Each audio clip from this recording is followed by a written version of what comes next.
আপনার কি এমন কোনো দোয়া আছে যা বছরের পর বছর ধরে চেয়েও কবুল হচ্ছে না? এমন কোনো বিপদ যাতে আপনার দেয়ালে পিঠ ঠেকে গেছে? আজ আমি আপনাকে এমন একটি দোয়ার কথা বলবো যা পড়ার পর আল্লাহ কখনোই তাকে ফিরিয়ে দেন না।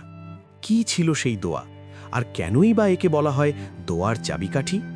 আজকের ভিডিওতে আমরা সেই গোপন রহস্যটি উন্মোচন করতে যাচ্ছি।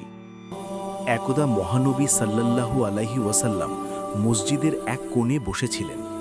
তখন তিনি দেখতে পেলেন এক ব্যক্তি নামাজ শেষ করে অত্যন্ত বিনয়ের সাথে কিছু একটা পড়ছেন এবং দোয়া করছেন। লোকটি এমনভাবে আল্লাহর কাছে চাচ্ছিলেন যা দেখে নবীজি মুচকি হাসলেন। সাহাবিহা জিজ্ঞেস করলেন, ইয়া রাসূল আল্লাহ, আপনি কেন হাসছেন? নবীজি সাল্লাল্লাহু আলাইহি ওয়াসাল্লাম বললেন, এই ব্যক্তি আল্লাহর কাছে এমন একটি নামে ডেকেছেন যাকে বলা হয় ইসমে আজম। এই নামে ডেকে কেউ দোয়া করলে আল্লাহ তাকে ফিরিয়ে দেন না। সেই দোয়াটি কি ছিল জানেন? সেই দোয়াটি হলো, আল্লাহুম্মা ইন্নী আসআলুকা বিআন্নী আশহাদু আন্নাকা আনতাল্লাহু লা ইলাহা ইল্লা আনতাল আহাদুস সামাদুল্লাযী লাম ইয়ালিদ ওয়া লাম ইউলাদ ওয়া লাম ইয়াকুল লাহু কুফুয়ান আহাদ।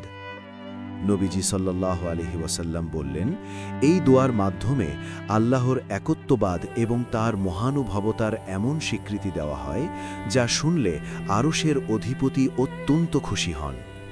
আপনি যখন এই দোয়ার পর নিজের মনের কথা আল্লাহকে বলবেন, ফেরেশতারাও তখন আপনার কবুলিয়তের জন্য আমিন বলতে থাকে।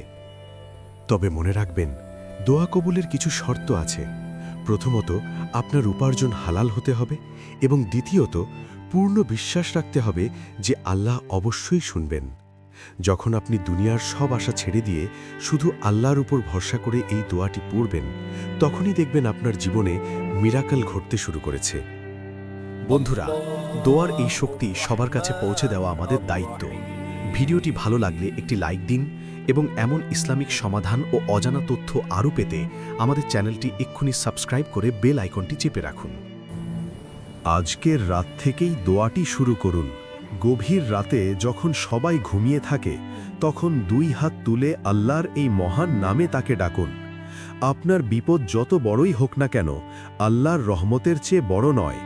মনে রাখবেন, আল্লাহ চাইলে মুহূর্তের মধ্যে আপনার ভাগ্য বদলে দিতে পারেন।